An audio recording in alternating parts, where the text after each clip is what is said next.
Chris, for that introduction. Move this down a little bit. Well, Brian broke that. I was thinking. Well, maybe I broke it too.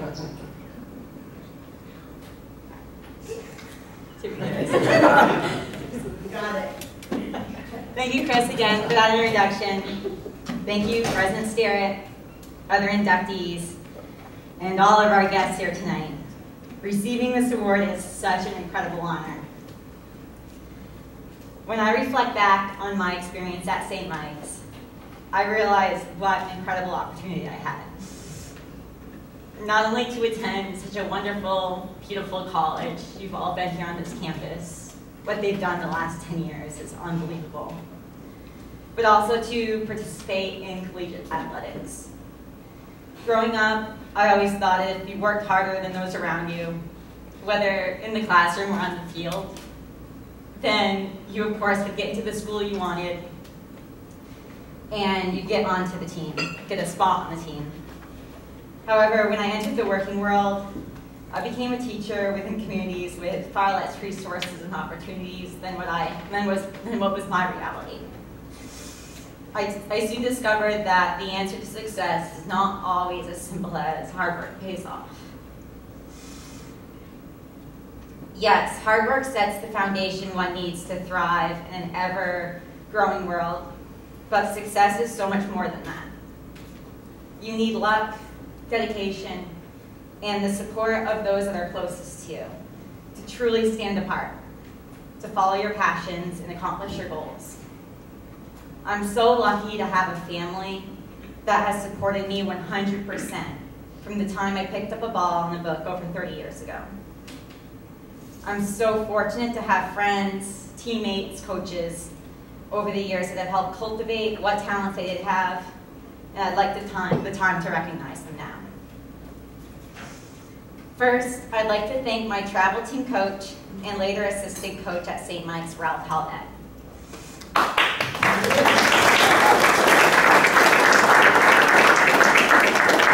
I never did use the term coach for Ralph, but he's not the type of guy that would care. Egoless, humble, selfless. Ralph is as true as they come. For decades, he's clocked in countless hours coaching girls in softball throughout Vermont for free. It was during our first meeting he convinced me to stop playing basketball year-round by commenting in his jokingly dry manner something about my height being better suited for the softball. I made the switch and played 3 years for the Vermont Rockets. The time and passion Ralph has put into coaching and managing such a team for over 20 years has allowed athletes like me the opportunity to play softball at the collegiate level. His focus on the game as being competitive but fun really changed how I approached my play on the field. Honestly, if it wasn't for Ralph, I probably would never have considered St. Mike's as a school to attend or played softball.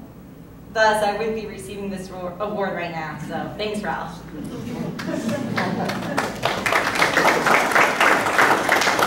Next, I'd like to thank my coach, Robin Newton. In fact, Robin, or Coach as I still call her, just retired this past season after 18 years with the Purple and Gold, the Purple Knights. Whether winning or losing a typo, Coach would often litter her emails with and would constantly give us a good laugh. She coached us with intensity and determination, allowing us to believe we could compete with the best. She also understood I was the type of athlete that didn't play well at being micromanaged, and often let me use my own instincts at the plate and on the bases. But now that I think about it, it was more likely because I could never learn the signs. Sometimes I was able to get myself out of a bad decision by squeezing out a base hit after a missed bunt signal, or just barely edging out a stolen base for the wraparound slide. And I'm sure my teammates all remember that ridiculous pickle I got myself into versus UVM when I decided to dive over the catcher not once, nor twice, but 3 times, and I tagged home. All to avoid the look I get from Coach at third for totally missing the bunt and run signal. She even tolerated my obnoxious song selections on the yearly mix CD that she'd make for us while we play during warm-ups and at-bats. But what I appreciate Coach most for is what she's done since we graduated from St. Mike's. She helped organize an alumni softball game every fall, first as a way to keep in touch with teammates, later as a way to honor a fallen teammate, Raina Jensen. We all love and miss very much. Coach came to weddings and baby showers, brunches and barbecues, and always encouraged us to stay connected. She truly lived up to the title of coach. So for that, thank you, Rob. Next, I want to thank my family. Some of my earliest memories from childhood are throwing the baseball around with my dad in the backyard. He used to throw me pot flies I thought would never come down.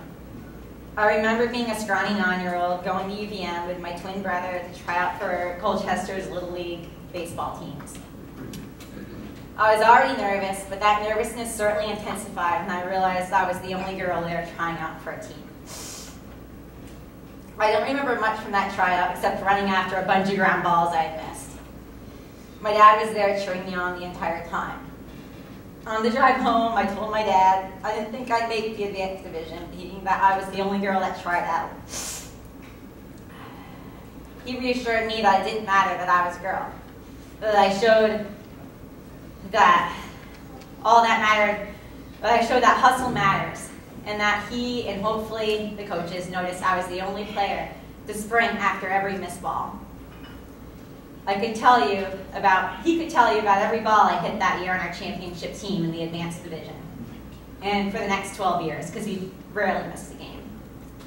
Dad, thanks for being there. It meant everything. And finally, not finally, I have a lot more people to thank. I don't know why I said that. And while my mom will say I got all my athleticism from my dad and her brothers, she would always go out of her comfort zone to help her kids, even when I wanted to learn how to dunk. There's my mom, back there, all 5 feet of her. Now imagine her pulling out her old aerobics trampoline, thanks 1980s, lowering the basketball hoop to a more realistic height, and showing me how to launch off the trampoline to dunk the ball.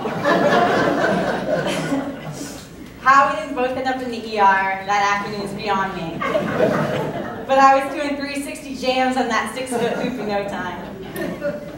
Mom and Dad, thank you for everything you've provided me now. Love, compassion, confidence, and humor, even when things don't always go as planned. And to my brother Kyle and my sister Kelly, who's here tonight, I know growing up with me always wasn't rainbows and sunshine. You both sacrificed a lot of your free time and attention so that I could attend practices, games, and tournaments over the years. I know at 14, spending weekends watching your sister playing her own team game isn't how I would have wanted to spend my time. But you both did it, and I don't remember you complaining once, although I'm sure you did. Kelly, seeing you and your new St. Mike's friends make it out to watch our home games on Doc Jacobs on your own time always did make me so happy. Thank you both. And of course, I can't forget to thank my wife, Heather.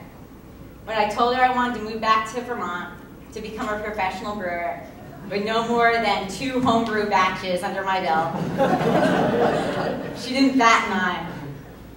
Exit a secure teaching career with benefits and a 401k for a non-existent job within an industry we knew little about?